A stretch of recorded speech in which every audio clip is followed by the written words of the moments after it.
Nya unsaon man nato nga ang inyong uncle nga talaw man na uy. Murag maadtom kog Davao ani ako na siyang sulngon. Okay, mura man siya kanang mura man siya musugot nya murag dili ba murag kuan ba ginaw pa. Chusi-chusi pag inyong uncle no nga. Na kanina libre na galing ni na ako na ginahagad. Eh, yung uncle kay butan mo si uncle ninyo. Mura man na siya kanagaling nagkuan man na kanang naglikay-likay siguro na si uncle ninyo nga kanagaling dili mabash ba pero murag akong paminaw murag ganahan to siya mo tilaw.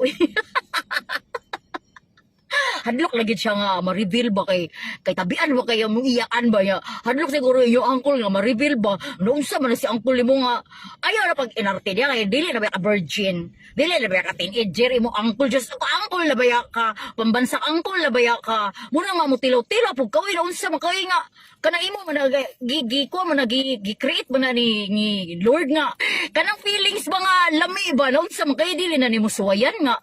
Nako ano life is short kuno. Oh, YOLO na lang ta. O enjoy life nandiyan ta. Unsa ni si uncle nimo oy mauwa pa jud ni siya oy. Nabay magsilos call nga mutilaw ka to. Anyway, kanang si uncle ninyo Chito ba inyo po nang tabangan po ko ninyo inyo ligaw-ligawan si uncle ninyo ina nga tilo-tilo lang ko nya.